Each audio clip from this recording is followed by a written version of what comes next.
Zee 24 Taas एक पाऊल पुढे।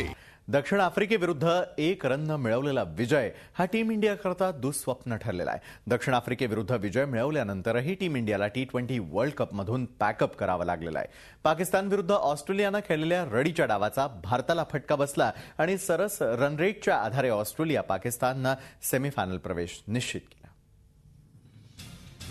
दक्षिण आफ्रिकेविरुद्ध टीम इंडियानं मिळवलेला विजय हा भारतीय फॅन्सच्या जिव्हारी लागणारा ठरला।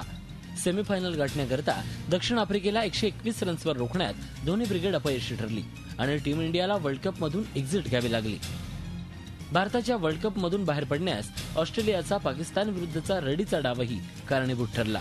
पाकिस्तान विरुद्ध खेळताना कसंबसं सेमीफायनल करता क्वालिफाय करत कांगारूंना पाकिस्तान विरुद्ध 32 रन्सनी स्वीकारावा लागलेला पराभव भारतासाठी घातक ठरला। अखेर सरस रन रेटच्या आधारे सुपर 8 ग्रुप सेकंड मधून ऑस्ट्रेलिया आणि पाकिस्ताननं सेमीफायनल गाठली। पहिली बॅटिंग करताना भारतीय बॅट्समननी केलेल्या सुमार कामगिरीचा फटका टीम इंडियाला बसला। ओपनिंग बॅट्समन गौतम गंभीर, वीरेंद्र सेहवागसह फॉर्मात असणारा विराट कोहली स्वस्तात तंबूत परतल्यानं धोनी ब्रिगेड दबावात आली। Yuvraj Singh 21 run, Rohit Sharma 25 runs, captain धोनीच्या झटपट 23 रन्स आणि रैनाच्या संयमी 34 बॉल्स मधील 45 रन्सच्या खेळीमुळे भारताला 152 रन्सपर्यंत मजल मारता आली।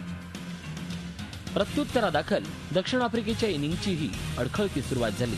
16 रन्सवरच त्यांची ओपनिंग जोडी पॅव्हेलियनमध्ये परतली। ठराविक अंतरानं दक्षिण आफ्रिकन बॅट्समन आऊट होत राहिले, मात्र एका एंडकडून ड्यू प्लेसिसनं फटकेबाजी करत केलेल्या 65 रन्सच्या खेळीनं मॅचमध्ये रंगत निर्माण केली। अखेर तो आऊट झाल्यानंतर अखेरच्या काही ओव्हर्समध्ये भारतीय बॉलर्सनी केलेल्या अचूक बॉलिंगमुळे भारताला विजयाची नोंद करता आली। मात्र भारताला वर्ल्ड कपमधून एक्झिट घ्यावी लागल्यानं फॅन्सचा हिरमोड झाला।